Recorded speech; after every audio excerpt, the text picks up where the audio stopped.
Hello दोस्त। RRB LP CBT 2 part B का कुछ क्वेश्चन इलेक्ट्रीशियन का मिले हैं मुझे। इलेक्ट्रीशियन का अभी आप दे सकते हैं 80 76 1265 पे क्वेश्चन पेपर दे सकते हैं। हो सकता है फ्यूचर में किसी का काम आ जाए। जो हो गया तो वो तो चला गया। जो 35% का युद्ध हार गए विद्यार्थी, क्वेश्चन का रिव्यू है इलेक्ट्रीशियन का 6 मई 2025 शिफ्ट 2 रेलवे लाइव द्वारा 75 क्वेश्चन का डिस्कशन करेंगे और कुछ स्क्रीनशॉट पे आपको थंबनेल पे कुछ क्वेश्चन दिख रहे हैं, इसका सॉल्यूशन निकालेंगे। क्या है ये क्वेश्चन, ये क्यों मैंने लगाया, इसके पीछे ये कहानी है कि इलेक्ट्रीशियन है और रेजिस्टेंस करंट वोल्टेज नहीं निकालने आ रहा है अगर सर्किट में, तो शायद आपकी आईटीआई पे कोई सवाल उठा देता है। और लेकिन हकीकत यह है कि 90% लोगों को ये क्वेश्चन करने नहीं आता है। और 2018 में जिसने जिसने ऐसे क्वेश्चन किए थे उनका सिलेक्शन हुआ था और फिर इस बार वही क्वेश्चन कई सारे एग्जामों में दिख रहे हैं, कई सारे क्वेश्चन में दिख रहे हैं। अभी मैं बात कर रहा हूँ, केवल कंसंट्रेट करूँगा 6 मई 2025 वाले पे कि क्या था क्वेश्चन, और सबसे पहले उसी प्रश्न पे बात करेंगे, बाकी पे बाद में बात करेंगे। तो जैसे ही आप ओपन करेंगे एक प्रश्न आया है, इस प्रश्न को सोल्व करना है। कुछ लोग कह रहे हैं बहुत डिफ़िकल्ट था प्रश्न, नहीं होगा, तो मैं ये इसको अभी से टाइमर आप लगा लीजिए। इसमें यहाँ और यहाँ के बीच में करंट पूछा है, मैं जब क्वेश्चन सोल्व करूँगा तब से आप लगाइएगा। मैं कभी प्रैक्टिस भी नहीं किया, ना इस क्वेश्चन को पहले देखा। ऐसे ऐसे क्वेश्चन हमने आईटीआई में बिना पेज कलम के करते रहते थे जब हम 2003 की बात कर रहे हैं। लेकिन फिर भी यहाँ पे हम बिना पेन कलम का कोशिश करेंगे कि आपको कोई गुना भाग करने की ज़रूरत नहीं पड़े। तो देखिए ये सीरीज पैरेलल का कॉम्बिनेशन है, तो यहाँ पे सबसे पहले आपको पैरेलल को सीरीज करना है। हम जानते हैं दो रेजिस्टेंस अगर पैरेलल में होते हैं और सेम कैपेसिटी की होती है तो कैपेसिटी एक रेजिस्टेंस से आधी हो जाती है, 3 ओम हो जाती है। आप कैलकुलेशन सीरीज पैरेलल में जा सकते हैं, टाइम लगेगा। तो हम इस रेजिस्टेंस को हम सीधा 3 ओम लिख सकते हैं। 3 ओम के सीरीज में 3 ओम है तो इसको हम लिख सकते हैं 6 ओम। ये 4 ओम के सीरीज में 8 ओम है तो इसको 12 ओम लिख सकते हैं। कोई दिक्कत है? अब 6 ओम और 12 ओम एक दूसरे के पैरेलल में आ गए हैं, तो इसके लिए हमने फार्मूला लगाते थे, जो आपका एक फार्मूला था। हालांकि मैं ऐसे ही डायरेक्ट बता सकता हूं कि अगर कहीं भी 6 ओम और 12 ओम का रेजिस्टेंस पैरेलल में लगा है तो इसमें 6 ओम से रेजिस्टेंस कम होगा और 12 से कुछ होगा। लेकिन फार्मूला की बात कीजिएगा तो 1/R1 प्लस 1/R2 वाला फार्मूला लगता है, बराबर 1/R का, और R निकालना होता। तो इसमें एलसीएम लेंगे तो 12 होगा, देख लीजिएगा क्यों। R2 में अगर हमारे पास एक 6 ओम है, एक 12 ओम है, दोनों का एलसीएम लेंगे तो 12 होगा, और एक साइड में 1 होगा, एक साइड में 2 होगा। तो यहाँ पे 12 और यहाँ 1, यहाँ पे 2 हो जाएगा, सीधा 12/3 हो जाएगा, 2 और 1 3, यानी 4 ओम हो जाएगा। अब यहाँ पे हमने सारा को यहाँ ख़त्म करके 4 ओम कर दिया था और ये 2 ओम था, दोनों को जोड़ देंगे तो क्या होगा, सीरीज में है 6 ओम है, रेजिस्टेंस वैल्यू सही है। कुछ लोग कह रहे हैं गलत आंसर ही था, तो आंसर तो गलत नहीं है, हमें तो गुड 6 ओम का रेजिस्टेंस दिख रहा है। अगर ऐसे क्वेश्चन आप कर लेते तो आपके लिए ये सब एज है, कोई भी क्वेश्चन नहीं कर पाता, आपको 1 से 1.5 नंबर का नुकसान। आप गलती कर गए होंगे तो 2 नंबर गया आपका, और सही किए होंगे या छोड़ दिए होंगे तो 1 नंबर।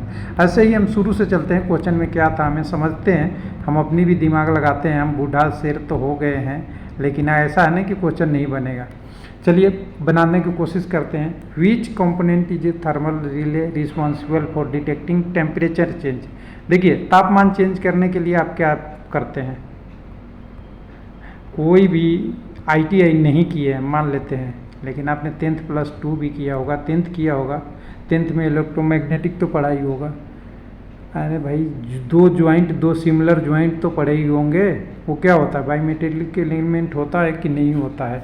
बाकी कोई ऑप्शन था ही नहीं इसमें कि जो थर्मल रिले को टेम्परेचर से काम करे। इलेक्ट्रोमैग्नेटिक नहीं है, न ट्रांसफार्मर है, न रजिस्टर है, तो आपके पास 1 नंबर यहाँ से बन गया है, और 1 हमने पहले सोल्व कर रखा है, 2 नंबर हमारे भी आ गए जी। चलिए उसके बाद करते हैं, विच of the measurement electrode resistance conducted during the installation of earthing system. ज़मीन में गाड़ते हैं तो क्या चेक करेंगे, तो क्या होगा इसमें देखिए, तो earthing system show sign of malfunctioning all time of initial at time of initial design at backfilling of earth electrode। Backfilling मतलब भरना होता है। तो कोई भी अगर सिस्टम का इलेक्ट्रोड का रेजिस्टेंस जब चेक करते हैं तो सिंपल सी फंडा है, हमें अर्थिंग छोड़ देते हैं, अर्थिंग हम चेक हटा देते हैं। हमें एक पता है कि एक मेटल है, इसका रेजिस्टेंस चेक करना है, आपको पता होगा या कोई चीज़ होगा। मैं एग्जांपल दिलाता हूँ, बेसिक जिंदगी का उदाहरण है। मैं सीधा सा रेजिस्टेंस समझाऊंगा तो आपको समझ में नहीं आएगा। आपको ये कांटा है 60 केजी वेट का, आप वज़न है आपका 50 केजी, और आप पे इस पे वेट कराना है अपना। और ठंडा का मौसम है, खूब ठंडी है, आप चादर भी ओढ़ रखे हैं, स्वेटर भी पहन रखे हैं, जूते भी पहन रखे हैं, और आप और भी चीज़ें रखा रखे हैं, बेल्ट भी भारी बकलर वाला 2 केजी वाला बेल्ट वाला लगा रखे हैं। तो वज़न करते वक्त क्या करेंगे आप? सारी चीज़ें खोलेंगे कपड़े, या जो मिनिमम रिक्वायरमेंट है वहाँ की जो एक्स्ट्रा ऑर्डिनरी चीज़ें हैं उसको हटा देंगे, हटा सकते हैं। हम अभी यही चीज़ें पिलाते हैं, जब हटा देंगे तो आपका वेट बताएगा। अगर कपड़े के साथ पहन के, जूते के साथ पहन के अगर वज़न कराएंगे तो जूता का भी बताएगा। सिंपल सी बात है।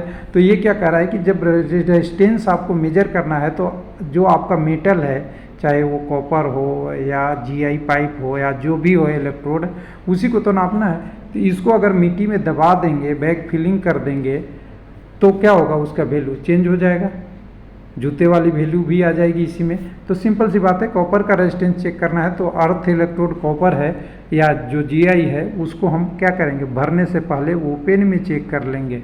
सिंपल सी बात है, कंसेप्ट से क्वेश्चन बनने वाले हैं, बन गए। चलिए, increase the which of the following is decrease inductance of solenoid. Solenoid का कह रहा है कि देखिए, increasing which of the following is decrease of inductance of soil. Resistance में क्या होगा, तो फॉर्मूला से आप देखते हैं कि अगर इंक्रीज करना है, जितना एल ज़्यादा होगा, लंबाई लेंथ, उतना ही क्या होगा, वैल्यू बढ़ेगी। तो आपको यहाँ क्या करना था, डिक्रीज एल करेंगे तो वैल्यू क्या होगा, इंक्रीज होगा, इन्वर्सली प्रोपोर्शनल है। तो ये तो फार्मूला का है। तो कुछ लोग कहते हैं कि मुझे फार्मूला नहीं याद है, हमें भी याद नहीं है इस समय। L1 L2/2 या फिर अलग अलग कंडीशन में होता है, सोलेनाइड का अलग अलग होता है, इंडक्टेंस का अलग फार्मूला है। तो मैं इसको नंबर को नहीं मानता हूँ, क्योंकि यहाँ आंसर दिया हुआ है, आंसर देख के हम भी बोल देंगे, आप भी बोल देंगे। एक साधारण सा व्यक्ति जब तक उसको फार्मूला नहीं पता होगा इस क्वेश्चन को करने में, हालांकि कर सकते हैं ये भी क्वेश्चन, ऐसा नहीं है, लेकिन जिनको फार्मूला पता है वो कर पाएंगे। ठीक है, अगले क्वेश्चन पे चलते हैं। उसके बाद आपका typical switching speed of GTO. GTO मतलब क्या होता है, गेट टर्निंग डिवाइस या ऑपरेटिंग डिवाइस, या इस टाइप से कहते हैं, जीटीओ कहते हैं। इलेक्ट्रॉनिक्स का है, बेसिक इलेक्ट्रॉनिक्स चैप्टर है। हमने बोला था कि बेसिक इलेक्ट्रॉनिक्स इलेक्ट्रिकल में भी आते हैं, क्योंकि आपको उसकी डिवाइस पता होना चाहिए। तो क्या होता है, इनकी जो स्विचिंग डिवाइस होता है, क्या होता है, वेरी स्लो होता है। सब लोग पढ़ते हैं सीमोस, फास्ट करना है तो सीमोस यूज करते हैं, और भी मॉसफेट यूज करते हैं, और पेट यूज करते हैं। ये डिवाइस जो गेट टर्न डिवाइस होता है, स्लो होता है लेकिन एक्यूरेट होता है, बढ़िया काम करता है। तो ये क्वेश्चन तो आप पढ़े हैं तो ठीक है, नहीं पढ़े हैं तो कोई बात नहीं, इसको नेगलेक्ट भी कर सकते हैं कि सर भाई साहब हमारे चैप्टर की क्वेश्चन नहीं थी। लेकिन बेसिक इलेक्ट्रिकल, बेसिक इलेक्ट्रॉनिक्स दोनों को पढ़ना होता है, इससे सिंपल सी बात है। अगला प्रश्न आते हैं, आपका सर्किट क्या बात का है। कह रहा है कि वोल्ट मीटर का रेजिस्टेंस 1000 ओम है, यानी 10 किलो ओम ऐसे भी लिख सकते हैं। उसको सर्किट में अगर जोड़ा जाता है तो वोल्टेज 50 वोल्ट है, तो करंट आपको निकालना है। कोई दिक्कत है, I बराबर V/R, आपके पास सब कुछ है, V 50 है, R कितने हैं, 10 किलो ओम। तो 10 किलो ओम को हम किलो हटा देते हैं, ऊपर में 1000 लिख देते हैं, लिख सकते हैं आपके लिए, है नहीं, यहाँ पे ये 3 जीरो ऊपर कर दिए। अब क्या इस क्वेश्चन में बचा है, यहाँ पे 10 है आपके पास, इसको 5 काटना है और उसके साथ क्या लगा देना है, मिली एम्पियर लगा देना है। क्यों, क्योंकि हमने इसके ऊपर में लिखा है तो ये माइनस में है। तो सिंपल सी क्वेश्चन तो थे, क्वेश्चन तो करने के तरीका होने चाहिए, आपके प्रश्न हो जाते। चलिए, SI यूनिट ऑफ टेम्परेचर, अब इसके लिए भी ITI करना पड़ेगा कि 10वीं में भी पढ़ाया जाता है। किसका कौन सा SI यूनिट है, 7 मेन राशियों का। तो केल्विन बिल्कुल सही लिखा हुआ है, कोई दिक्कत नहीं है। तो कुछ लोग सेल्सियस, कुछ लोग फ़ारेनहाइट, कुछ केल्विन सेल्सियस में चले जा रहे हैं, लेकिन SI यूनिट केल्विन ही होता है। ठीक है, उसके बाद which of the purposes material oil, mineral oil provided to oil filled transformer. क्या करते हैं, अगर कोई चीज़ को ऑयल में डुबा के रखते हैं तो क्या करता है, एक तो ठंडा करता है और दूसरा क्या करता है, यहाँ पे कोर है, ट्रांसफार्मर के कोर पे चादर नहीं लपेट के, माइका नहीं लपेट के, इंसुलेशन नहीं मेगेट करके क्या करते हैं, इंसुलेशन का। ये तो बेसिक क्वेश्चन है जी। ये अब मैं बता रहा हूँ कि 10वीं के बुक निकालिए, आपको वहाँ मिलेगा, ITI में पढ़ने की ज़रूरत नहीं है। 7 क्वेश्चन में एक क्वेश्चन ऐसा लगा मुझे कि थोड़ा सा डिफिकल्ट है, वो भी कर सकता है लोग, इंडक्टेंस वाला। 6 क्वेश्चन कर दिए, कुछ भी मेहनत नहीं था। What is the main purpose of the field winding of DC generator. Generator सब लोग पढ़ता है, फील्ड वाइंडिंग क्या करता है, उसको रिक्वायर मैग्नेटिक फील्ड जनरेट करता है या स्टार्टिंग में सहायता करता है। यानी DC जनरेटर हम जब बनाते हैं तो आर्मेचर घूमता है और उसके साइड में जो पोल होते हैं वो क्या करता है, उसको रिक्वायर मैग्नेटिक फील्ड इसको घूमने के लिए प्रोवाइड कराता है। सिंपल सी बात है। यानी हम DC जनरेटर की बात करेंगे तो DC जनरेटर तो वही जनरेटर है ना जी जो आपको DC सप्लाई से चले। चलिए आगे बात है, कोई क्वेश्चन डिफिकल्ट नहीं है, हमें लग रहा है इलेक्ट्रिकल तो बहुत बढ़िया क्वेश्चन है। Which of the following statement incorrect about the standard T measure to distance between the two engraved line.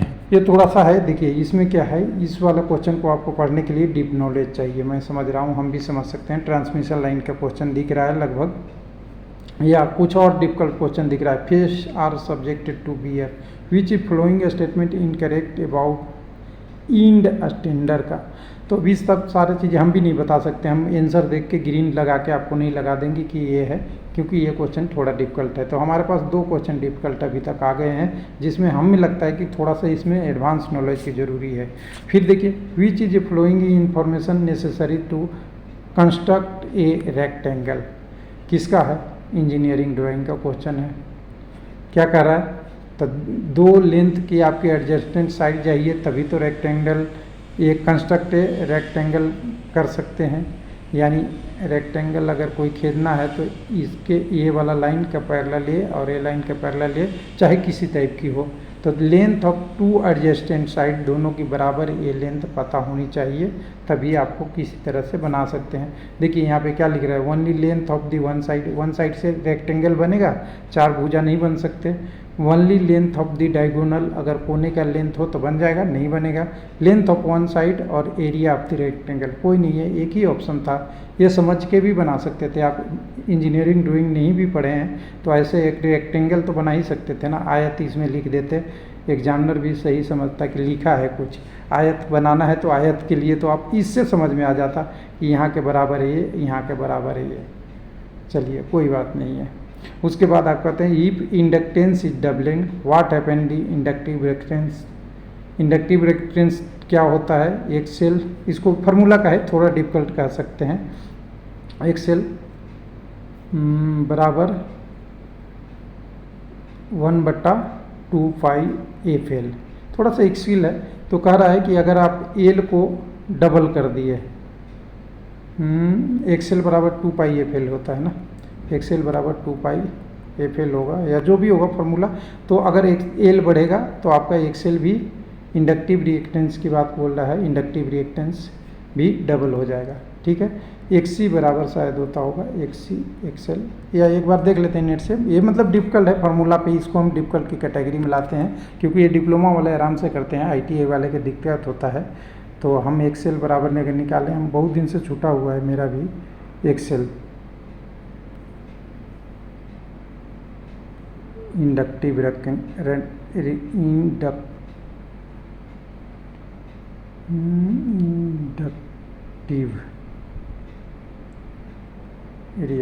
वही होता है, 2 पाई FL तो होता है, बटा में फार्मूला में है, क्या है इसका फार्मूला, देखो एक्सेल बराबर 2 पाई FL है ना, भूल गए थे हम थोड़ा। XC बराबर होता है 1/2 पाई FC। तो ये आपको फार्मूला था, तो इस फार्मूला पे थोड़ा डिफिकल्ट ITI लेवल पे होता है, तो इस लेवल को हम मान सकते हैं कि थोड़े से डिफिकल्ट है और इसको नहीं किया जा सकता ITI लेवल पे अगर फार्मूला आपको नहीं पता है। तो चलिए इसको डिफिकल्ट में आते हैं। 3 क्वेश्चन 4 क्वेश्चन डिफिकल्ट आए। 1 मिनट, नेट भी ऐसा चलता है लगता है कि, चलिए आगे आपका ये डबल तो मान लिए ये हो सकता है, आंसर सॉल्यूशन मिल गया, बाकी आपका इसको करने में हम थोड़ा सा इसको डिफिकल्टी मानेंगे। कह रहा है विच इज फॉलोइंग भी block will have a one V groups and two groups slot on the either side of the clamping position। अब ये डिटेल नॉलेज रहेगा तभी पता होगा, हमें भी नहीं पता है single level double group V block. लेकिन यहाँ तो सिंपल सा क्वेश्चन कह रहा था कि ऐसा है, लेकिन ये पता रहेगा तभी होगा, हमें भी नहीं कह सकते कि हो सकता है। तो ये क्वेश्चन को आप एक देख लीजिएगा, ये क्वेश्चन डिफिकल्ट में है, तो 4 क्वेश्चन डिफिकल्ट में आ गया। उसके बाद देखिए विच of the flowing of the characteristic of GTO most important to use high power switching application।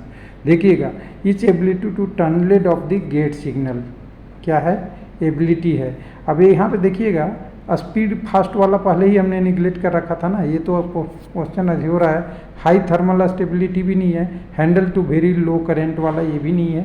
तो सिंपल सी बात है, ये प्रश्न था कि अगर जेटीओ कोई पढ़ा है तो ये कर सकता था, क्योंकि ये क्वेश्चन तो 3 नंबर पहले ही हमने ऊपर देख रखा था कि लो स्पीड स्विचिंग के लिए यूज किया जाता है। तो सेम जेटीओ का क्वेश्चन 2 आ गया है यहाँ पे, और दोनों क्वेश्चन ईजी थे, थ्योरी से लिखा हुआ क्वेश्चन है, कर सकता है आदमी। उसके बाद है which of the following is a common application of earth leakage circuit breaker.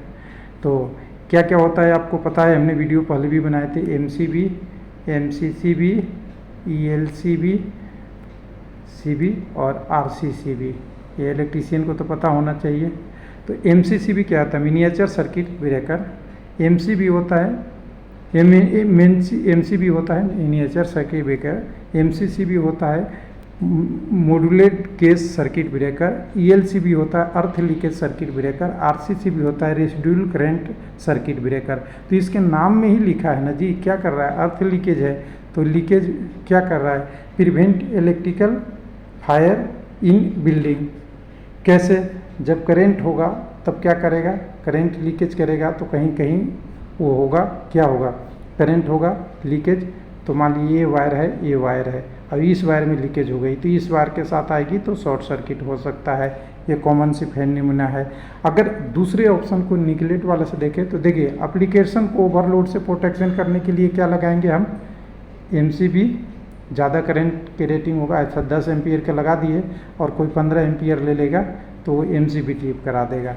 Protection for high voltage from transmission line, कोई ऑप्शन ही नहीं बनता है, इसमें तो कोई लेना देना नहीं है। कह रहा है detecting voltage fluctuation of system, इसके लिए क्या लगाते हैं, VMR, वोल्टेज मॉनिटरिंग रिले, तो ये भी नहीं लगा सकते। तो ऑप्शन तो सीधा था ना कि एक फायर वाला केस बन रहा है, जब लीकेज करंट होगा, एकदम बिल्कुल साफ साफ लिख रहा है लीकेज करंट लिखेगा, तो आपका क्या होगा, खाली दिमाग घुमा दिया था। इसको इस भाषा में समझिए, मैं समझ देता हूँ। एक आपके पास ये सुराही है, ठीक है, तो कह दिया कि सुराही में आप पानी भर दिए आप गर्दन तक, इस नेक टू भर दिए, और यहाँ पे एक छेद कर दिए नीचे में, तो क्या होगा, तो कहिएगा कि पानी गिरेगा। लेकिन पानी गिरेगा और कह दिया जाए कि पानी गिरेगा जहाँ, वहाँ पे वो स्लिपी जगह कहीं बन गया और इससे कोई आदमी गिरेगा तो क्या होगा, फिसल जाएगा या डूब जाएगा, या कपड़े रखे हैं तो गीला हो जाएगा। उसी तरह कह रहा है कि अर्थ लीकेज करंट से करंट निकलेगा तो क्या हो सकता है, फायर के केस ही बन सकता है, क्योंकि बिजली में सबसे ज़्यादा जो घटनाएं होती है वो अर्थ लीकेज के कारण और ओवरलोडिंग के कारण ही फायर होती है। तो यहाँ तो ओवरलोडिंग नहीं लिखा था, यहाँ अर्थ लीकेज लिखा था, समझ गए होंगे, क्वेश्चन घुमाया था थोड़ा। अगला क्वेश्चन है थोड़ा डिप्लोमा वाला साइड के, ITI वाले थोड़ा भूल जाते हैं। देखिए यहाँ पे लिखा हुआ था 400 वोल्ट 10 एम्पियर, तो 400 वोल्ट का 10 एम्पियर को P दिया हुआ है, V दिया हुआ है और I दिया हुआ है। पावर पहले सीधी भाषा में कन्वर्ट करना था, थोड़ा सा डिफिकल्ट क्वेश्चन है। तो यहाँ पे 400 गुना 10 तो 4000 होता है, और उसके साथ पावर फैक्टर 0.9 दिया हुआ था। तो P बराबर जब इलेक्ट्रिकल में जाते हैं VI इंटू cos पाई, इतना तक तो कोई भी कर सकता था। तो VI था 4000 हमने जोड़ रखा है, और आपको पावर फैक्टर 0.9 था, तो ये तो 3600 आ गया था आपके पास। अब 3600 आने के बाद आपके पास कुछ नहीं करना था, 3600 एक ही ऑप्शन था, आप टिक करके आ जाते, आपका सही हो जाता। अब यहाँ पे समझने की बात है कि ये 3 किलोवाट क्यों लिखा है। ध्यान दीजिएगा, 3 फेज सर्किट जब होती है, 3 फेज ट्रांसमिशन लाइन होती है, तो फेज वोल्टेज और लाइन करंट का कंसेप्ट √3 से चलता है, इसलिए लिखा हुआ है √3। ये ध्यान रखिएगा, ये 3 फेज सिस्टम है इसलिए √3 है। इसका कंसेप्ट और बताएंगे आगे है। स्टार में वोल्टेज क्या होता है, डेल्टा में क्या होता है, स्टार में करंट क्या होता है, डेल्टा में क्या होता है, ये कनेक्शन के ऊपर होता है। लेकिन ये 3 phase line to line voltage बोला है, यानी VL, तो VL में √3 से गुना होता है वोल्टेज लाइन के लिए, तो इसलिए आपका आंसर मिला हुआ था। कर सकते थे लेकिन नहीं किए, तो चलिए 16 नंबर प्रश्न है, which type of the chisel use for separating metal after chain dealing. कुछ लोग कह रहे थे फीटर के क्वेश्चन नहीं आते, आपको नहीं पढ़ना है। मैं बोला सबको थोड़े थोड़े पढ़ने होते हैं, क्योंकि चीजल आप यूज तो करेंगे। तो ये देखिए वेव चीजल है, मुझे नहीं पता है, मैं इस काम को नहीं किया हूँ, नहीं इसके बारे में पढ़ा हूँ। ये चीजल है, लेकिन ये जो पढ़ा है वही करेगा। तो मैं इसको एक क्वेश्चन और लेता हूँ। 6 क्वेश्चन हमारे डिफिकल्ट आ गया, अभी 16 में से 6 आएगा, यानी 10 हम कर सकते थे, 6 नहीं कर सकते थे, ये कंडीशन है। उसके बाद आगे चलते हैं, मतलब अपने लेवल पे देख रहे हैं, बाकी तो आप पढ़ते हैं, तैयारी करते हैं तो कर सकते हैं। अगला है, what type of the typical temperature range of mercury base thermometer. Mercury base clinical thermometer, doctor के पास बुखार चेक करने जाते हैं, कितना डिग्री तक मापता है। आदमी को ह्यूमन का रेंज का बॉडी का टेम्परेचर ही मापता है तो 35 से 42 ही होता है। बाकी देखिएगा ना, देखिए ये 35 से 42 गलत हो सकता था और आपको पढ़ने की ज़रूरत पड़ सकती थी, लेकिन जो बाकी रेंज है ना वो आपके आउट ऑफ रेंज है। ध्यान से देखिएगा, 0 से 50 लिखा है, आदमी का बॉडी टेम्परेचर 50 हो जाएगा तो क्या होगा पता है, बहुत कुछ हो जाएगा। 100 हो नहीं सकता, -10 हो नहीं सकता, 100 हो नहीं सकता, 110 नहीं हो सकता। तो ऑप्शन एक ही बन रहा था।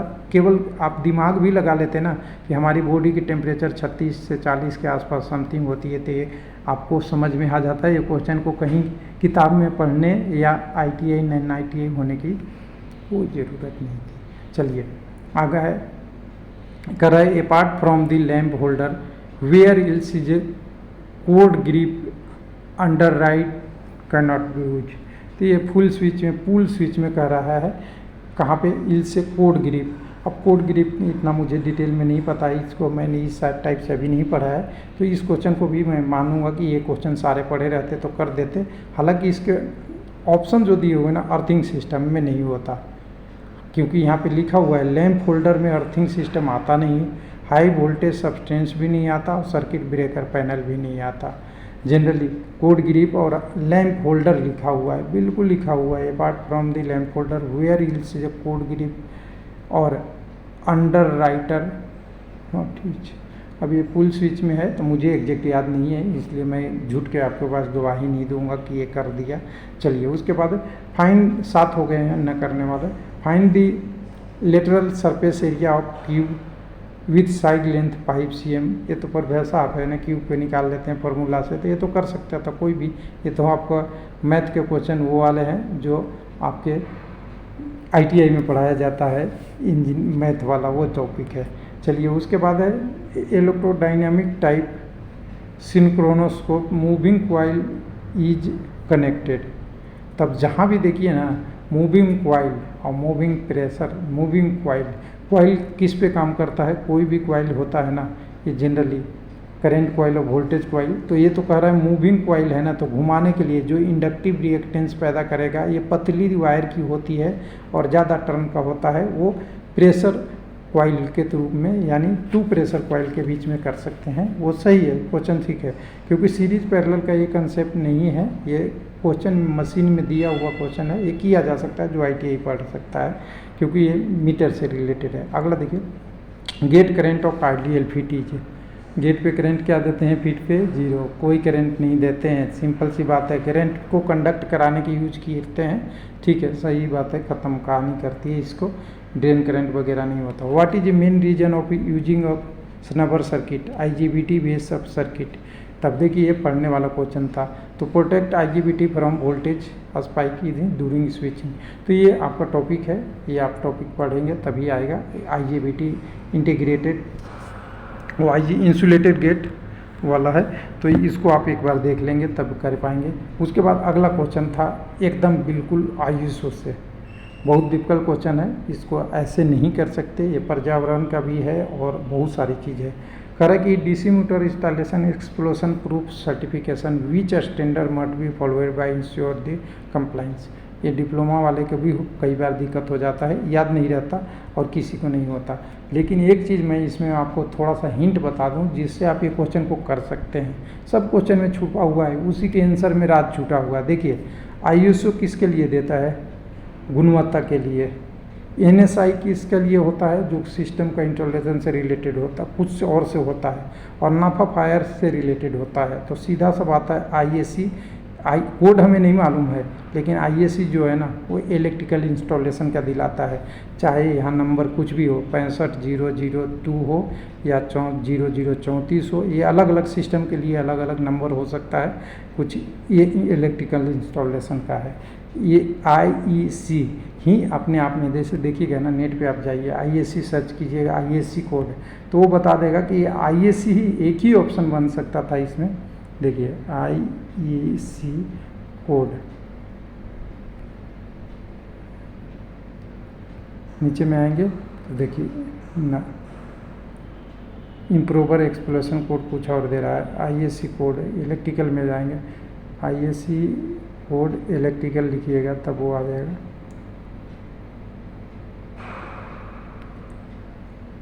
देखिए आप आ सकते हैं। देखिए ISC कोड होता है ना, इलेक्ट्रिकल कंटेंट टाइपिकल का कोड का होता है ISC, जिसको इलेक्ट्रोकेमिकल कॉम्बिनेशन से रिलेटेड है, जो इंटरनेशनल इलेक्ट्रोकेमिकल कमीशन का रिपोर्ट है।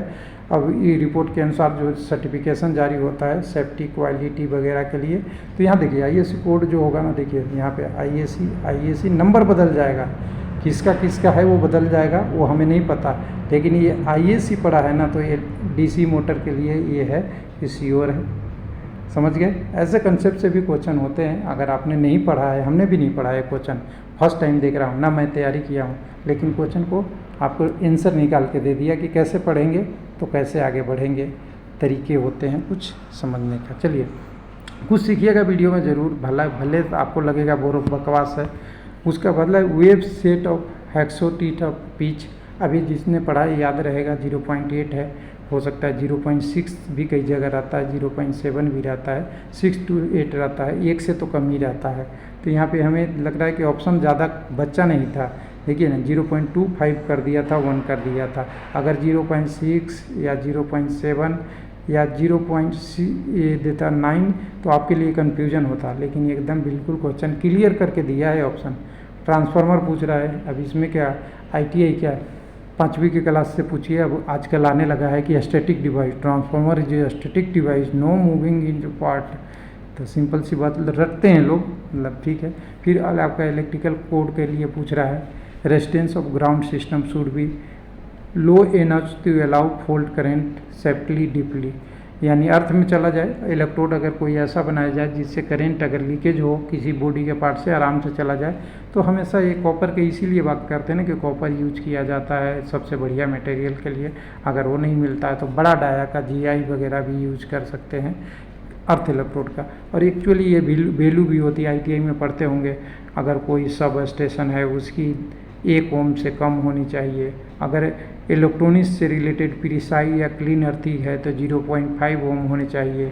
अगर नॉर्मल इंस्टॉलेशन है तो 10 ओम से कम होने चाहिए। तो ये सब तो पढ़ा हुआ आपका ITI में होगा, ये सब चैप्टर का बहुत कुछ अंतर नहीं पड़ता। चलिए उसके बाद है हुई चीज़ following item is 5S concept refer to making habit to maintain establishment professor.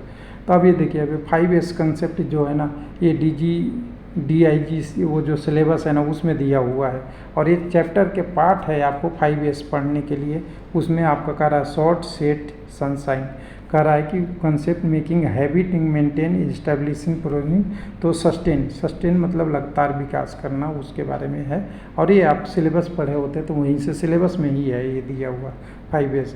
Which is the following of the caliper are use for making line parallel inside और outside the edge of the located of the center of the right wire. तो ये तो वो वाला ही है, leg and point caliper, जो ऐसे गोल घुमाने वाले नहीं होते थे, पहले हम गोल सर्कल बनाते थे, उसी से नाप भी लेते थे। एक साइड में लोहा का होता था, एक साइड में वो, उसी का एडवांस रूप कैलिपर है, ठीक है। टूल है, मतलब ये ITI के टूल होता है। उसके बाद कह रहा है कि following statement about earth resistance content to, सही क्या है? लो अर्थ रेजिस्टेंस, सिंपल सी बात है, कुछ नहीं करना है।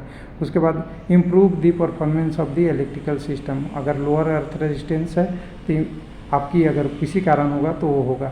उसके बाद देखिए ना, सब में देखिए earth resistance only affect power transmission efficiency, earth resistance does not affect electrical safety, बिल्कुल इफेक्ट करता है। Higher earth resistance increase the effectiveness of grounding, grounding को इफेक्टनेस नहीं बनाता, आपके सिस्टम को कम इफेक्टनेस बनाता है। चलिए, DC motor is preferable for a steel rolling mill and elevator, क्यों? क्योंकि इस पर कम्युलेटिव कंपाउंड मोटर होता है और हमेशा लोड के साथ चलता है।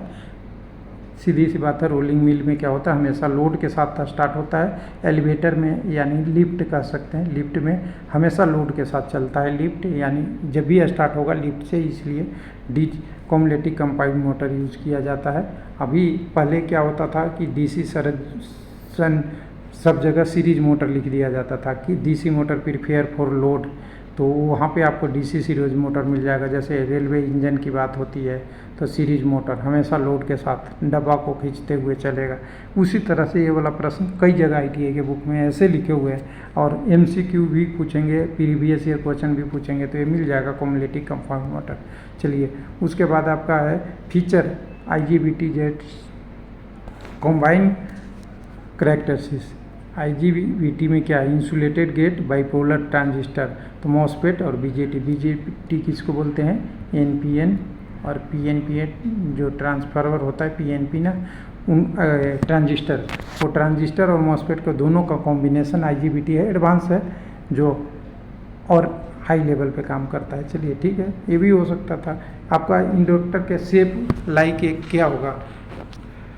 टोरोइडल स्ट्रक्चर, रिंग वाला, ये पढ़ने वाला क्वेश्चन है। सिलेंडर और कोर और क्यूब तो होता नहीं है, ठीक है। उसके बाद DC motor fall to start should be checked first, क्या करिएगा? सप्लाई से कनेक्ट है वो चेक कीजिएगा, मोटर का शाफ्ट का अलाइनमेंट, मोटर ही खोल दीजिएगा, कम्यूटेटर फ्लैशिंग खोल दीजिएगा, फील्ड वायरिंग करिएगा। तो देखिए, अगर कोई भी इक्विपमेंट अगर चलने से मना कर रहा है, मोबाइल चार्ज नहीं हो रहा है, तो सबसे पहले क्या चेक करते हैं? अरे स्विच तो ठीक है ना, स्विच ठीक है तो हमारा चार्जर में प्लग लगा हुआ है या चार्जर का पिन सही से नहीं लगा है। अगर ऐसे ही करते जाएंगे तब मोबाइल तक पहुँचते, मोबाइल में जैक सही है या नहीं है, या इतना ही तक चेक करते हैं ना पहले पावर वाला सिस्टम। ऐसा नहीं कि मोबाइल का कवर खोल के बैटरी निकाल लेते हैं, वही क्वेश्चन यहाँ पे पूछ रहा था। तो ये किया जा सकता है ना, power supply connected end voltage, power supply connected है या MCB बंद नहीं है, ऐसा क्वेश्चन मिल जाए, या फ्यूज जला हुआ नहीं है, यही सब चेक करते हैं, ना कि मोटर के इंटरनल पार्ट में हम चले जाते हैं। सिंपल सी बात है, कंसेप्ट का क्वेश्चन है, कोई पढ़ने वाला ये इस क्वेश्चन की बात कर रहा हूँ, सब पे नहीं ले लेंगे। अब who is authorise conduct road test in workshop vehicle, अब इसमें क्या कहना है? कुछ क्वेश्चन में था, कौन आपके रोड से रिलेटेड व्हीकल का टेस्ट करा सकता है, authorise for conduct road test? तो सिंपल सी बात है, कोई भी नहीं करा सकता, कंपनी अकाउंटेंट भी नहीं करा सकता, विजिटर भी नहीं करा सकता, एक ही तो लग रहा है, कुछ टेक्निकल आदमी है। अगर मैं पूछूं who is qualify LPCVT 2 part B, तो आपके मन में क्या आएगा? 10th वाले, 8th वाले, ग्रेजुएट वाले, यहाँ पे ITI वाले। तो आंख बंद करके ITI मारेंगे ना जी, तो वही तो यहाँ पे भी है कि जब आपको अर्थ रोड टेस्ट करना है तो कम से कम ट्रेंड तो होना चाहिए, और अगर सर्टिफाइड पर्सन है तो और अच्छी बात है, ट्रेंड भी है और कंपनी से सर्टिफाई है, जिसके पास लाइसेंस है कि यह काम करा सकता है। क्वेश्चन में दम नहीं है दोस्त, ऐसा नहीं कहिए कि नहीं आ सकता है, बस वहाँ एग्ज़ाम में आपने उल्टा फ्यूज हो गया था आपका। According to Faraday law, magnitude of induced EMF DC generator depend of the rate of change of the magnetic flux. Faraday law कौन है पढ़ाई, इसको पढ़ने की अलग से ज़रूरत नहीं है, ये 10th का क्वेश्चन है। चलिए, उसके बाद है insulation resistance any wiring insulation not more than the. अब देखिए, इसने ऑप्शन हमें वैल्यू नहीं याद है, तभी 1 मेगा ओम मारेंगे। वैल्यू होती है 1 mega ohm, 2 mega ohm, 10 mega ohm. Kilo में कोई वैल्यू और ओम में 10 ओम दिया है, 100 ओम दिया है और किलो ओम दिया है, बस आपका ऑप्शन ही आसान कर दिया। हम तो कहते डिफ़िकल्ट होता है 1 ओम देता, 2 ओम देता, 2 मेगा ओम सॉरी, और 5 मेगा ओम देता, और आपके पास इसके बाद 10 मेगा ओम देता, तब ये क्वेश्चन में आपको सोचने की ज़रूरत पड़ती। यहाँ तो दे दिया है कि एक रेजिस्टेंस की वैल्यू दे दिया है और पूरी वायरिंग का, आपको घर की पूरी वायरिंग का रेजिस्टेंस चेक करना है, और वो भी इंसुलेशन, एक तार यहाँ है एक तार वहाँ है। तो इस कंसेप्ट को ऐसे भी देखिए ना, एक तार यहाँ ये फेज का है, एक न्यूट्रल का ये है, और ये दोनों के बीच में रेजिस्टेंस चेक करना है, बीच में हवा है, डाइलेक्ट्रिक है, तो क्या ये 10 ओम होगा? इतना का तो रेजिस्टेंस भी बनाने में बहुत दिक्कत आती है। 1 किलो ओम भी ऐसे ही ईजी हो जाता है, और 100 ओम तो ऐसे ही हवा में उड़ जाएगा। तो सिंपल सी बात है, मेगा ओम में ही होगा। चलिए, what happen is flexible cable pendant dip not secure with the, देखिए वही कोड डिप की बात कर रहा है, और अंडर राइट टू नॉट, तो क्या है, केबल कनेक्शन में भी कम आउट लीडिंग दी शॉकिंग हजार्ड। यानी जैसे हम किसकी बात कर रहा है, जब हमें एक होल्डर होती है, होल्डर में कुछ ऐसा होता है ना, एक तो ये होता है टर्मिनल जिसमें हम वायर लगाते हैं, इधर से फेज और न्यूट्रल, और एक यहाँ पे कोई ऐसा पत्ती सी जुड़ती है होल्डर में जो इस वायर को पकड़े रहता है, जिसके अंदर से 2 स्क्रू से टाइट रहता है दोनों तरफ से, उसी की बात कर रहा है। लग रहा है नाम कुछ भी दिया हो, टेक्निकल वही लग रहा है, और सिंपल सी बात है। देखिएगा इसके option, ceiling is over heated, अगर तार कहीं इधर उधर हो जाएगा तो क्यों गर्मी होगा जी। Lamp will be consume more power, अगर कनेक्शन आपका लूज हो जाएगा या हिल जाएगा तो पावर कंज्यूम कम करेगा, ज़्यादा नहीं। और कह रहा है lamp will emit dim light नहीं करेगा, वो बंद होगा या जलेगा, 2 ही चीज़ होगा। और कुल मिला के आपका यही ऑप्शन है। ऑप्शन से दिख रहा है कि सारे प्रश्न किए जाएंगे। चलिए, अगला यूनिट है आपका वॉल्यूम का। क्यूबिक मीटर तो सब लोग जानते हैं ना, वॉल्यूम का अब क्या बताया जाए, इसमें भी है, लीटर है, मीटर है, आपको क्यूबिक सेंटीमीटर है। सेंटीमीटर तो कोई किसी का यूनिट ही नहीं होता ना, ऐसे डायरेक्ट लीटर हो सकता है, मिली लीटर भी नहीं होता, तो सिंपल सी बात है क्यूबिक मीटर है। चलिए, उसके बाद आपका if length of resistor doubled, what happen the resistance assuming their factor is remain, अगर रेजिस्टेंस डबल करेंगे तो क्या चेंज होगा बताइए। रेजिस्टेंस प्रोपोर्शनल टू एल, अगर बाकी चीज़ को छोड़ दीजिएगा, लंबाई बढ़ी तो रेजिस्टेंस दुगना होगा, दुगना हुआ तो दुगना हुआ, तिगना हुआ तो ऊपर मल्टीप्लाई हो जाएगा। और अगर क्रॉस सेक्शन पूछेगा तो क्रॉस सेक्शन अगर ज़्यादा हुआ तो रेजिस्टेंस कम होगा। ये आपका उस फार्मूले से आता है, ऐसे ही ये पढ़ने वाला ITI का क्वेश्चन है, और पिछली बार भी पूछा था इसका, हमारे बुक में भी ये क्वेश्चन है। Advantage of using plate earthing over the other type of earthing, plate earthing मतलब ये साइज बड़ा हो जाता है बस, और साइज बड़ा हो गया तो क्या कह रहा है, मोर suitable for high voltage system. क्यों, ध्यान दीजिएगा, जितना ज़्यादा करंट की साइज ज़्यादा होगा उतना अर्थिंग से करंट जल्दी ज़मीन में ग्राउंडेड होगी, और जितनी जल्दी ग्राउंडेड होगी इसलिए प्लेट अर्थिंग करते हैं। प्लेट अर्थिंग के एक सब्सटेंस भी होता है, पढ़ा जाता है ITI में, पढ़ाया जाता है कि प्लेट अर्थिंग आप नहीं कर पाएंगे, खर्चा ज़्यादा है, तो क्या करा जाता है, इसके बदले एक ग्रिड अर्थिंग बोला जाता है। ग्रिड यानी प्लेट जैसा संरचना बना दो, ऐसे ऐसे लाइनें बिछा दो पत्ती को, और एक दूसरे में सबको कनेक्ट कर दो, जिससे जितना प्लेट का एरिया है उतना आपका ग्रिड का भी हो जाए, जिससे आपको अर्थिंग में रेजिस्टेंस वैल्यू कम करने में होती है। और ज़्यादा वोल्टेज में बताए थे ना, अभी तो बताए थे आपको कि सब स्टेशन है तो उसकी वैल्यू 1 ओम से कम होनी चाहिए, अगर क्लीन अर्थ है तो 0.5 चाहिए, और घर की अर्थिंग है तो 10 ओम भी रहेगा वैल्यू, तब भी चल जाएगा। तो जितना बड़ा सिस्टम होता है उतना बड़ा अर्थिंग लगाना पड़ता है, सिंपल कंसेप्ट है। Which of the following colour is commonly use for caution sign, ये क्वेश्चन को तो हमने पढ़ाया था जी, आपको 6 टाइप के साइन पढ़ाए थे, रेड, डेंजर वाले और येलो वाले में। अगर कभी भी झंडा येलो, अरे रेफरी येलो कार्ड दिखाता है तो क्या होता है, सावधान हो जाओ, वही तो है कॉशन साइन। ये तो क्वेश्चन करना ही नहीं था, आराम से कर सकते। बहुत आसान क्वेश्चन था दोस्त। इलेक्ट्रिकल का तो एटलीस्ट मैं इंजॉय कर रहा हूँ, बहुत दिनों बाद 2003 के बाद क्वेश्चन में पूरी तरह से लगा हूँ, इंजॉय कर रहा हूँ बिना प्रैक्टिस के। चलिए उसके बाद करेंगे which of the following statement about the title block to करना है। करा statement the title block is situated bottom right of the hand corner of the drawing sheet. Title block यहाँ लिखते हैं बॉटम राइट हैंड साइड में क्या क्या है, किसके बारे में बनाया गया है, ये सही है।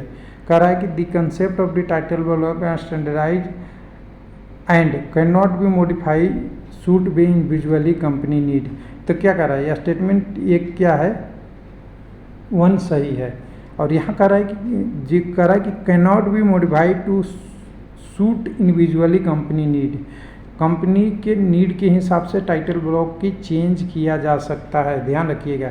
क्यों, देखिए content of the title block is standardise, बिल्कुल, लेकिन इसको can not be modified individually by company, ये फॉल्स स्टेटमेंट है। कंपनी अपने हिसाब से अपने ड्राइंग शीट के, जैसे मान लिया स्केल कोई लिया 100/1, इसको समझिएगा, और किसी का सीट है थोड़ा उसको बड़ा दिखाने के बदले है या छोटा दिखाना है, तो 10/1 भी ले सकता है स्केल, 1000/1 भी ले सकता है। स्टैंडर्डाइज को वो चेंज कर सकता है अपने हिसाब से कि स्टैंडर्ड का है, लेकिन वो लिखेगा कि ये चीज़ को मैं इतने बाई लिया हूँ। टाइटल ब्लॉक में ये भी होता है किसने प्रिपेयर किया, तो ये किसने प्रिपेयर किया वो चेंज करेगा अपने हिसाब से, वो ब्लॉक चेंज होता है, ये मेरा मानना है। बाकी आप देख लीजिए, पहला स्टेटमेंट तो फास्ट नहीं है, एक ही में आपका दिख ही रहा है स्टेटमेंट 1 इज ट्रू। देखिए यहाँ बोथ स्टेटमेंट फॉल है, बोथ स्टेटमेंट ट्रू है। अगर स्टेटमेंट 1 ट्रू एक है तो 4 ही ऑप्शन बनता है, बाकी देख लीजिएगा। उसके बाद है लॉजिक गेट में कह रहा है कि 2 इनपुट लॉजिक गेट है, एक जिसमें एंड गेट है, and output of the end get connected और द नॉट गेट। तो input A be the both logic is 0 when output is input. तो एंड क्या होता है, एंड, और एक और होता है, एंड को डॉट से और को क्या बोलते हैं, जोड़ बोलते हैं, यही बोलते हैं ना आप। एंड मतलब गुना करना और डॉट मतलब और मतलब जोड़ करना, यही होता है। तो हम कह रहे हैं कि हम एक लॉजिक गेट बना दिए हैं, सिंपल सी बात है, इसको कोई पढ़ने की ज़रूरत नहीं थी, मतलब ये सब पढ़ा हुआ लोगों का है। ये ए है, ये बी है और ए है, और इसके बाद एक नॉट गेट है, इसके बाद ये है। तो यहाँ कह रहा है कि 0 0 दे दिए, तो यहाँ क्या आएगा, सीधी सी बात है, 0 को 0 से गुना करेंगे तो ये मैथ तो आपको आता है ना 0। और कहता है कि नॉट गेट कहता है कि सीधा इसको इन्वर्टर गेट बोलते हैं, 0 को क्या कर देगा, 1 कर देगा, तो यहाँ क्या मिलेगा, 1। और हंसी की बात है, मैं तो आप लोगों से एकदम परेशान रहता हूँ, एकदम बिल्कुल। कुछ लोग कहेंगे कि इसको हम ना पता है, हमें एंड ना पता है नॉट, तब कैसे करें। तो देखिए हम लॉजिक गेट जब भी बात करते हैं, जब भी डिजिटल बात करते हैं, तो 1 0 1 0 1 0 यानी डेसिमल के 0 1 की संख्या से डील करते हैं। और ऑप्शन देखिए 2 दिया हुआ है, अंडरपाइन दिया हुआ है, 2 दिया हुआ है, 2 में 0 दिया हुआ है, 2 दिया हुआ, अंडरपाइन दिया हुआ है। तो आपके पास ऐसे भी 50% चांस थे कि 1 और 2 में ऑप्शन ले सकते हैं।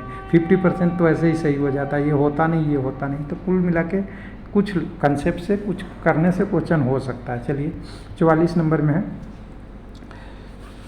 कह रहा है when creating 10 mm single stroke capital vertical style what is 10 mm distance between horizontal parallel line representation. ये ड्राइंग इंजीनियरिंग ड्राइंग वाला है, थोड़ा मुझे अब कंसेप्ट से आउट ऑफ है।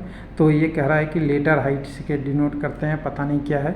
अगर सिंगल स्टॉक लेटर लिखना है, जो हम ऐसे ऐसे बोर्ड बना के लिखते हैं ना, ऐसे वाला ABCD सिंगल स्टॉक और डबल ऑटकल वर्टिकल स्टाइल में, what the 10 mm distance between horizontal parallel representation.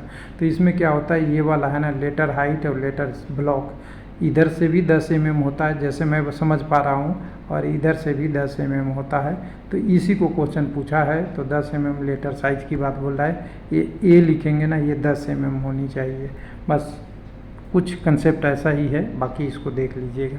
अंदाजे से क्वेश्चन में हम कर सकते थे, मतलब इसमें हम लाइन विड्थ की तो बात ही नहीं कर रहे थे, स्पेस की बात ही नहीं कर रहे हैं, स्टोक थिकनेस की भी बात नहीं कर रहे हैं, या तो लेकर हाइट या लेटर विड्थ की हो सकती है, ये दोनों में से हो सकता है, क्योंकि ऐसे और ऐसे। तो यहाँ पे ये इसका है, इसको आप ध्यान रखिएगा, इसका नहीं दिया है, इसमें कितना जाएगा। तो ये यही दोनों ऑप्शन हो सकते थे, या तो इधर या इधर। तो हमारे पास यहाँ ऑप्शन है 3, इसलिए मैं लिख रहा हूँ, नहीं तो मुझे नहीं क्वेश्चन पता होता तो मैं तो 3 या 4 करता, सिंपल सी बात है। हाउ डज ये earth leakage circuit breaker work in electrical system. अभी हमने तो डिस्कस किया था जी, ये compare the incoming outgoing current and detect imbalance indicating leakage in earth. क्या करता है, अगर मान लीजिए यहाँ से यहाँ तक जा रहा है करंट, यहाँ 10 एम्पियर आ रहा था और यहाँ पे अगर आ रहा है 8 एम्पियर जहाँ से पास कर रहा है, तो ये 2 एम्पियर क्या करेगा, सब्ट्रैक्ट करेगा, इसमें से 8 को घटा देगा।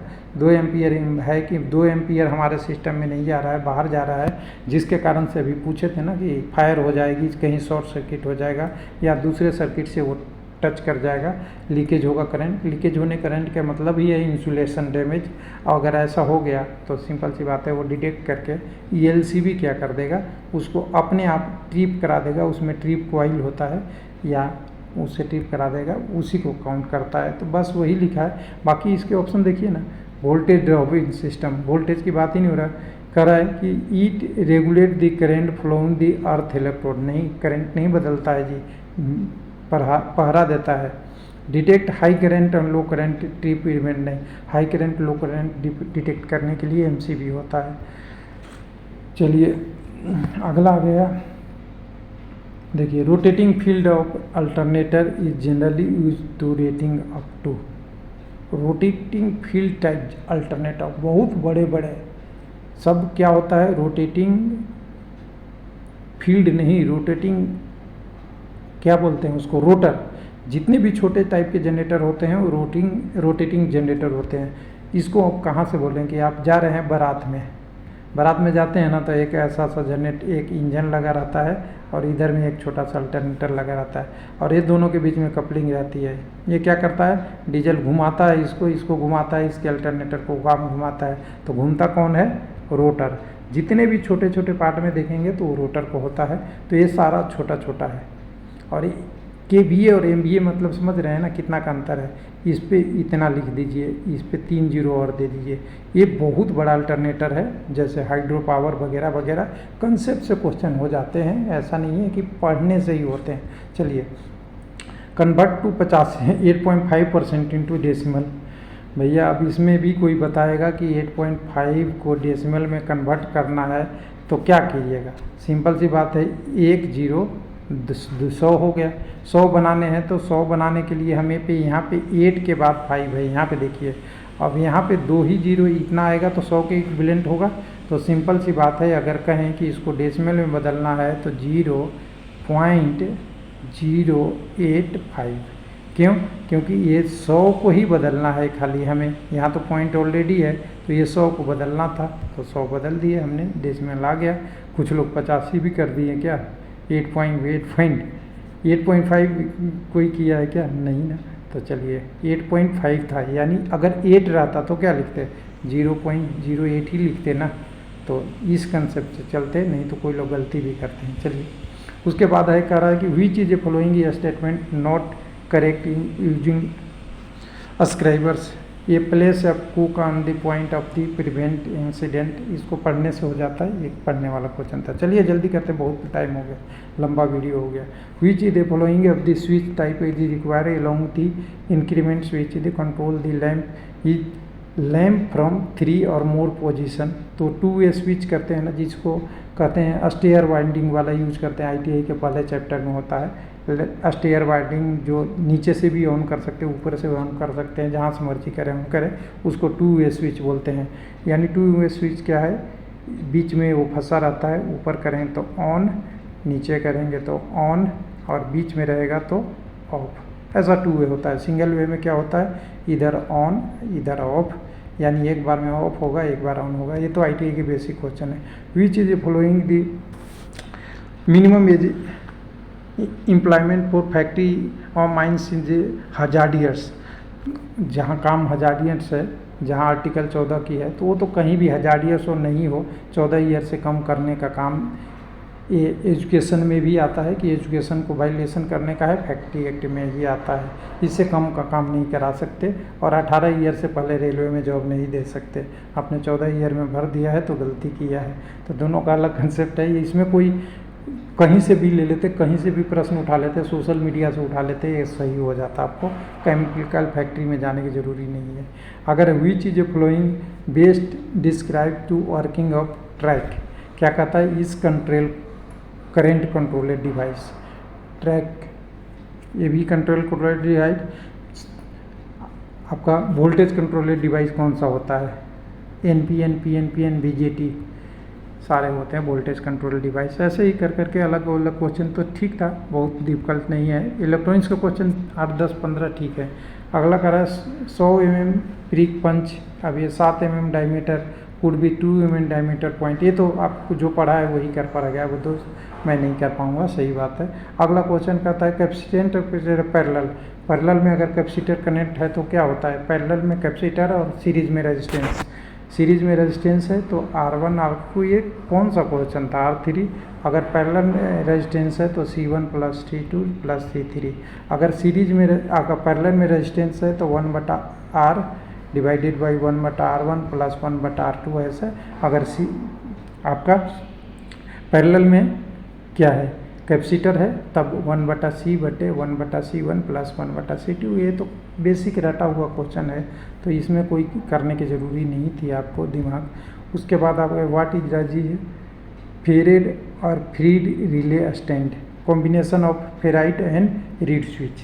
फेरिड मतलब फेराइट और रीड मतलब स्विच, रीड स्विच, ठीक है। ये तो पढ़ा है जो लोग, सबको पता है, ठीक है। विच is a following is a parallel operation of alternator. क्या करते हैं, क्या कहना चाहते हैं आप? Parallel condition not require. क्या कहना चाहते हैं, क्या नहीं चाहिए? इट में हैव ए डिफरेंस फ्रीक्वेंसी चाहिए या सेम फ्रीक्वेंसी चाहिए? तो एक ही लाइन में मिल जाता, सेम चाहिए। Alternator should all same type होगा, उसका सब कुछ ये चाहिए। वी में have a same output voltage भी चाहिए और लोड करेक्टरिस्टिक्स भी चाहिए और फ्रीक्वेंसी भी चाहिए। और बिना फ्रीक्वेंसी के, बिना 50 हर्ट्ज फ्रीक्वेंसी आए दो जनरेटर को पैरेलल में नहीं कर सकते हैं। थोड़ा बहुत का टॉलरेंस रहता है, लेकिन दोनों का फ्रीक्वेंसी बराबर होनी चाहिए। चलिए 20 क्वेश्चन और है। Function of slot and stator to. कह रहा है स्टेटर में स्लॉट क्यों, क्या काम रहता है? तो कह रहा है एक्साइट द फील्ड तब होगा ना जब करंट देंगे। प्रोवाइड इफेक्टिव कूलिंग की ज़रूरत जब पड़ेगी ना, जब काम करेगा। स्ट्रेंथिंग द कोर को बढ़ावा देंगे। अगर एक चीज़ बताइए, मैं आपको पैर में से कुछ भाग काट दूँ या छील दूँ, एक लकड़ी है उसके कुछ भाग पतला कर दूँ, तो क्या वो मजबूत होगा? स्लॉट काटने का मतलब क्या समझते हैं आप? स्लॉट क्या है? एक राउंड सर्कल है, इसमें ऐसा पार्ट काट के हटा देना, ये स्लॉट कहलाता है। अगर स्लॉट कटाते हैं तो इसकी मैकेनिकल स्ट्रेंथ क्या होगी? कमज़ोर होगी। तो ये तो गलत ऐसे ही है। कूलिंग से कोई लेना नहीं है, फील्ड नहीं है।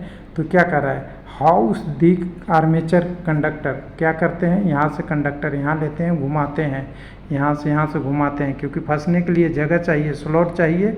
और हर को एक कॉइल बनाते हैं। हर कॉइल जितने फेज वायरिंग, कितने पोल कितने बनाने हैं, उसके ऊपर काम करते हैं।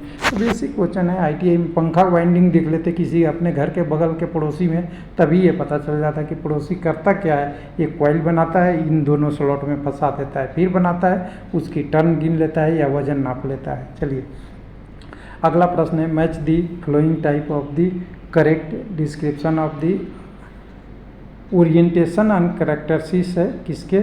करेक्टरिस्टिक्स के लिए।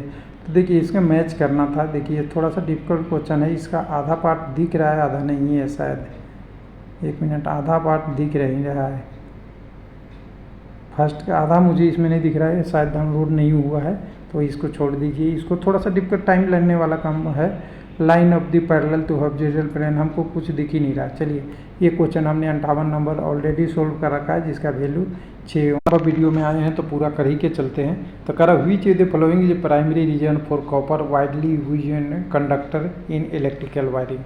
तो कॉपर में क्या होता है, रो रेजिस्टेंट और हाई कंडक्टिविटी। ये तो पढ़ने की ज़रूरत नहीं थी, आपने 10th में भी पढ़ा था।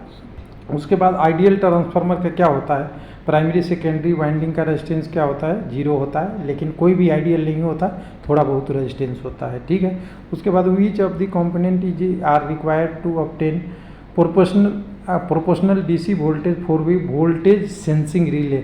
तो क्या कर सकते हैं, रिले के बनाने के लिए 2 चीज़ आप यूज़ कर सकते हैं। एक तो रेक्टिफायर, क्या होता है, हमारी जो इनपुट सप्लाई होती है वो एसी होती है, उसको बदलने के लिए डायोड से बदल के रेक्टिफायर से करते हैं, और एक उसको प्रॉपर वोल्टेज लेने के लिए रिले को ऑपरेट करने के लिए ट्रांसफार्मर। स्टेप डाउन ही जनरली यूज होता है, स्टेप अप भी हो सकता है, लेकिन स्टेप डाउन या स्टेप ट्रांसफार्मर और डायोड का एक रेक्टिफायर, जिसको रेक्टिफायर से वोल्टेज को डीसी में कन्वर्ट कर दे।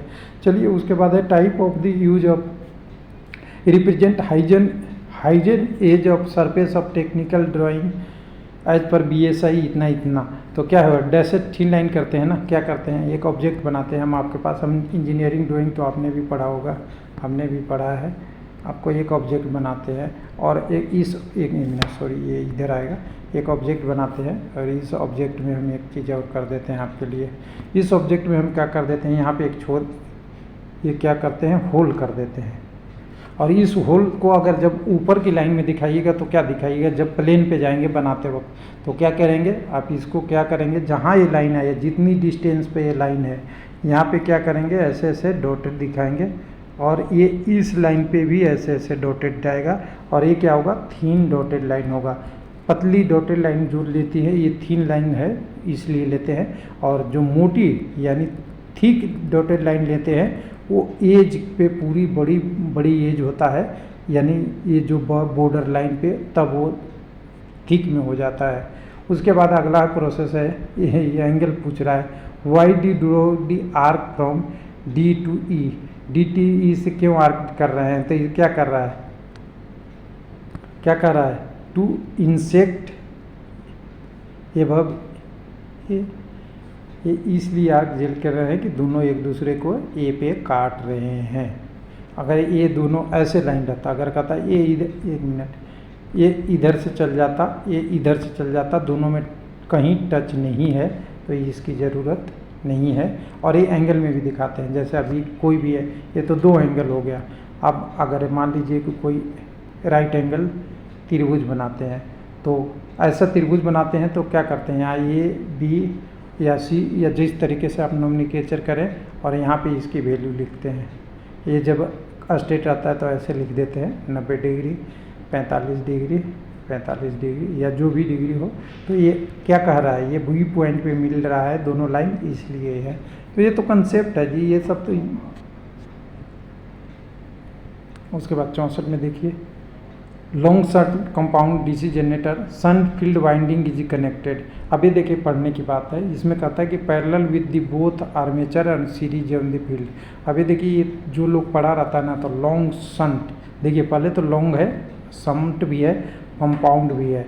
तो देखिए शंट से मतलब ये कह रहा है कि उसके पैरेलल में होगा। शंट मतलब आप जानते ही ना, शंट मतलब कहीं भी शब्द आता है तो पैरेलल होता है, और सीरीज होता है तो सीरीज होता है। दूसरा बात कंपाउंड है, कंपाउंड मतलब मिक्स, मिक्स मतलब क्या कर रहा है, जो फील्ड वाइंडिंग और आर्मेचर वाइंडिंग दोनों से जुड़ा हुआ है, इसी में कम्युलेटिव लॉन्ग और डिफरेंशियल लॉन्ग वो। और फिर कह रहा है कि shunt field winding connected to, तो किसके होगा, पैरेलल टू आर्मेचर और सीरीज टू फील्ड वाइंडिंग, बिल्कुल इस टाइप से होगा। इसमें दूसरा भी आ सकता है, ये लॉन्ग शंट होगा, एक शॉर्ट शंट होगा।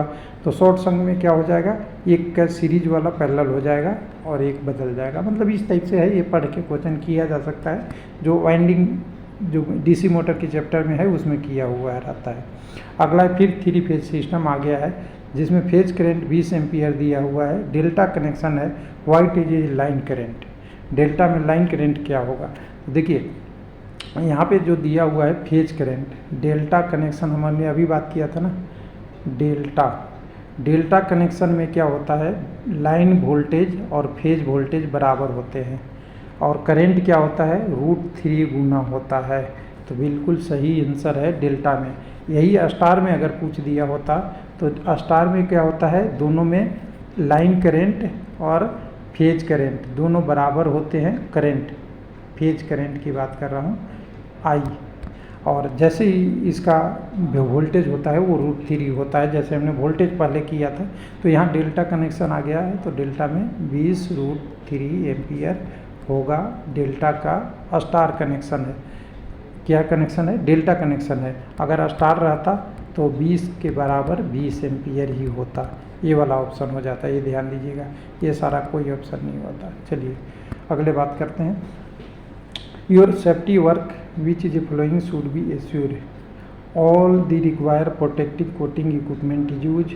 अगर सेफ्टी में जाते हैं तो भाई कपड़े पहनेंगे, सेफ्टी ग्लव्स पहनेंगे, गॉगल पहनेंगे, जो काम है वेल्डर का, जो हमने बेसिक सेफ्टी के क्वेश्चन बताया था कि 2 3 4 आपको आया है। Training of instruction of necessary performative types of safety, यानी कंप्टेंट अथॉरिटी ही काम करे। जिसको वेल्डिंग करने नहीं आए वो वेल्डिंग पे हाथ नहीं लगाए, बिजली की बात नहीं आता बिजली पे काम नहीं करे। सिंपल सी बात है, दोनों सही है, कोई गलत नहीं है। उसके बाद कह रहा है ये series circuit 3 resistance 10 ohm 20 ohm और R connected in series 12 volt battery, what is value of resistance of R following current 0.2 ampere. अब वही क्वेश्चन को दूसरे तरीके से पूछ दिया है। कह रहा है कि 10 ओम और 20 ओम तो है और उसके एक सीरीज में रेजिस्टेंस है, जिसके कारण से 12 वोल्ट की बैटरी पे 2 एम्पियर करंट हो रहा है। तो हम फिर फॉर्मूला लगाएंगे। सीरीज में क्या होता है, रेजिस्टेंस जुड़ता है ना जी। तो R1 R2 हमें तो दिया हुआ है, तो दोनों को 10 और 20 को जोड़ देता हूँ, 30 ओम और प्लस में R लिख देता हूँ, लिख सकता हूँ इसको रेजिस्टेंस को। और करंट हमारे पास कितना है 0.2 एम्पियर और वोल्टेज कितना है 12 वोल्ट। तो V बराबर I/R, R की वैल्यू 30 प्लस R है, ध्यान दीजिएगा। तो इसको इस तरीके से लिख सकते हैं, R बराबर, यहाँ से देखिए R बराबर I/V लिख सकता हूँ। कोई दिक्कत है, नहीं दिक्कत है ना। तो यहाँ पे 30 हो जाएगा, प्लस में R हो जाएगा। I के वैल्यू दिया हुआ है 0.2 और वोल्टेज के वैल्यू दिया हुआ है 12। अब ये देखिए, इसको 2 तरीके से गुना कर लीजिए, या तो R को इधर आ दीजिए, इसको इधर कर दीजिए, जोड़ दीजिए, फिर कैलकुलेशन कर लीजिए। वो वैल्यू जो आएगी वो 30 ओम के आसपास आएगी। कैसे, देख लीजिए आप कैलकुलेट करके। ऊपर में यहाँ से अगर 30 जोड़ूंगा, 30 से मल्टीप्लाई होके ये वैल्यू आ जाएगी गुना में और ये 30 ओम आ जाएगा। ठीक है, कोई कैलकुलेशन में दिक्कत नहीं है। या इसको इस तरीके से भी कर सकते हैं, 10 ओम 20 ओम और प्लस में आंसर से हम 30 ओम ले लेते हैं। तो ये 60 ओम हो जाएगा सीरीज में। वोल्टेज क्या है, ध्यान से देखिएगा, वोल्टेज 12 वोल्ट है। देखिए 12 वोल्ट है, तो V बराबर I/R। हमारे पास रेजिस्टेंस दिए हुए हैं, करंट दिया हुआ है। तो देखिए V हमारे I कितने थे, 0.2 एम्पियर है और ये रेजिस्टेंस कितने हैं, रेजिस्टेंस 60 है। अब इसको सोल्व कर लेते हैं 2/60 को, इसको हटाते हैं तो यहाँ 600 हो जाएगा। I/8 600 हो जाएगा। 1 मिनट, 2 एम्पियर है ना, 1 मिनट रुक जाओ, तो गड़बड़ हो रहा है। 12 वोल्ट है और यहाँ पे 60 ओम है, 60 ओम ले लिया और यहाँ पे 2 एम्पियर है और बैटरी है 12 वोल्ट की। ठीक है, तो V दिया हुआ है 12, I दिया हुआ है 2 एम्पियर, 0.2 है, 0.2 और R बराबर 60 है। तो एक संख्या हमें निकालना हो तो I बराबर V/R करें तो V 12 है, R 60 है। तो करंट तो 60 पे बैठ नहीं रहा है, गड़बड़ हो रहा है यहाँ पे। 12×5 = 60, 1/5 हो गया। ये होता है I बराबर 1/5 और 1/5 को हम अगर भाग देंगे तो 0.2 एम्पियर बिल्कुल सही है। यानी हम इस रेजिस्टेंस की वैल्यू भी 30 डाल के देख सकते हैं, वैसे कैलकुलेशन करके भी देख सकते हैं। तरीका अपना होना चाहिए।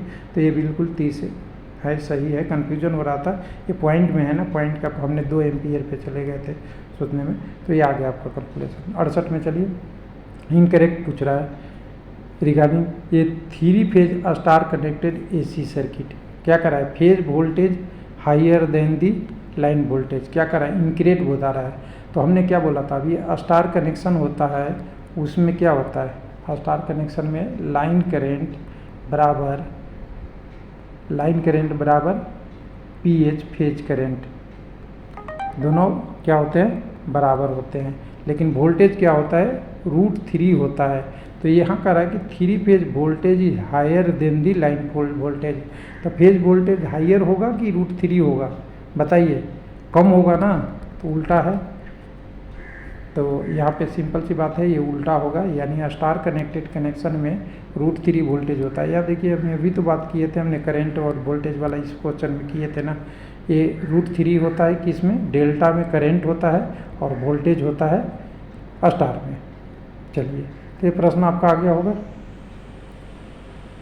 अगला प्रश्न में देते हैं 4 band register, third band represent क्या करता है जी, 3 तो वो करते हैं और चौथा फैक्टर क्या होता है मल्टीप्लायर होता है, मल्टीप्लाई करता है। क्वेश्चन इजी है, इलेक्ट्रॉनिक्स बेसिक इलेक्ट्रॉनिक्स का है। Which parameter of 2 identical transformer are defined using back to back test. Back to back क्या कहें, एक ट्रांसफार्मर जितना डिलीवर करेगा दूसरा ट्रांसफार्मर उसका ऑब्जर्व करेगा, तो इससे क्या चेक कर पाएंगे। तो पहला तो ये पावर जितना देता है इतना ऑब्जर्व करेगा, तो ये क्या, इससे पावर ऑब्जर्व करने से क्या हो जाएगी, इफिशियंसी उसकी पता चल जाएगी, दक्षता पता चली जाएगी। और दूसरा इसी कैलकुलेशन में अगर कंटिन्यूस करेंगे, ये वोल्टेज अगर 400 दे रहा है तो ये भी 400 कंज्यूम कर रहा है, तो इसकी वोल्टेज रेगुलेशन पता चल जाएगी। अब ध्यान दीजिएगा ट्रांसफार्मर में इसमें सारे प्रश्न में देखिएगा फ्रिक्शन लॉस 2 क्वेश्चन देखिएगा, फिर मैकेनिकल लॉस। कुछ समझ में आया आपको? नहीं, अभी भी नहीं समझ में आया। तो पहला क्वेश्चन था 10वें में ट्रांसफार्मर, जो चौथे के बच्चे पढ़ते हैं कि ट्रांसफार्मर इज स्टैटिक डिवाइस, और स्टैटिक डिवाइस जो होता है वो क्या करता है, नहीं समझ में आया। आपकी भाषा में नॉन टेक्निकल ही हमें आना पड़ता है, बार बार मजबूरी है कि आप जूता पहने हैं, और जूता पहने नहीं है, जूता मार्केट से खरीदे हैं और इसको उसी हालत में, जिस हालत में पैक था, एक आइडियल कंडीशन में अपने थैले में रख के अलमारी में रख दिए है। जूता घिस रही है सोल या नहीं घिस रही है, तो कहिएगा नहीं, जैसा नया लाए थे वैसे ही था। और भी एग्जांपल दूंगा तो बुरा लगेगा, लेकिन समझ में आ जाएगा। तो बैग में रखा है, जैसा था वैसे ही है। तो ट्रांसफार्मर भी तो वैसे ही है, जहाँ रखा हुआ है वहीं है।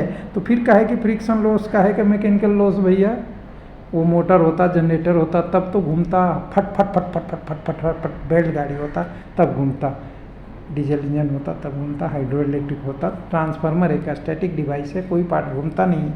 तो ऑप्शन आप 3 एलिमिनेट कर दिए, तो आपके पास एक ही ऑप्शन था, भले आपको बैक टू बैक पता ही नहीं है। तो कंसेप्ट है, देखिए क्वेश्चन तो मैंने मेहनत किया है कि कुछ लोग सीख पाए, अगर इतना सीख पाए तो कहीं सक्सेस हो जाए। चलिए अगला क्वेश्चन है, 50 watt power supply to primary ideal transformer with turn ratio of 10, the power delivery secondary side. तो देखिए ट्रांसफार्मर क्या होता है, ट्रांसफार्मर क्या करता है, पहला कंसेप्ट में ITI में पढ़ाया जाता है कि ट्रांसफार्मर जो खाता है वही निकालता है, इसका अपना कोई लॉस नहीं है, क्योंकि ये आइडियल ट्रांसफार्मर की हम बात कर रहे हैं जिसकी इनपुट आउटपुट का रेजिस्टेंस ही 0 है। तो जब रेजिस्टेंस ही 0 है तो 50 वाट दिए तो 50 वाट देगा, सिंपल सी बात है। कोई क्वेश्चन में है दम या नहीं दम है, आपकी मर्जी। क्वेश्चन को डिफिकल्ट बना दीजिए कि नहीं करने लायक था, रेलवे ने गलत क्वेश्चन पूछ दिया। चलिए उसके बाद है, consider the following statement of the 3 phase AC circuit कह रहा है। ये कह रहा है कि ये balance 3 phase system line current is always equal two phase current in star connected. अभी बोले ना फेज करेंट और लाइन करेंट स्टार में क्या होता है, बराबर होता है। तो पहला कंडीशन आपको ट्रू मिल गया है। दूसरा करेंगे delta connection phase voltage equal to line voltage, तो दूसरा कंडीशन भी आपको सही मिल गया। तो statement is both is correct, हमने ऑप्शन अभी भी नहीं देखा है। और यहाँ पे कह रहा है कि statement 1 and statement 2 is a true, हम करेक्ट कर रहे हैं, ये ट्रू कर रहा है, कोई बात नहीं है। हमने इतना पढ़े थे, हम इस क्वेश्चन से पहले 3 क्वेश्चन में डिस्कस कर चुके हैं ये सेम बात। तो यहाँ पे जो बातें हैं, यहाँ पे बातें हैं बिल्कुल सही है। आपने पढ़ाई नहीं तो हम करेंगे, हमारी मजबूरी है कि हमें आपको 75 क्वेश्चन 1-1.25 घंटा के वीडियो में लाना पड़ रहा है। कह रहा है in balance 3 phase system power delivery by system depend of, क्या कहता है, फेज वोल्टेज, फेज करंट और पावर फैक्टर। ये लिखा हुआ बहुत बुरा लग रहा होगा लोगों को, लेकिन ये तो पढ़ते आते थे ना, P बराबर V इंटू आई बराबर कॉस थीटा, और इसका सॉल्यूशन भी हमने पहले निकाला है और कैलकुलेशन भी किया है स्टार डेल्टा उसमें 3 फेज वाले में। तो देखिए बैलेंस हो अनबैलेंस हो ये लिखा जाता है आपको इसलिए कि आपके दिमाग में थोड़ा चेंज हो, लेकिन कंसेप्ट वही है, V इंटू आई इंटू कॉस फाई P बराबर। चलिए क्वेश्चन बहुत डिफिकल्ट नहीं है।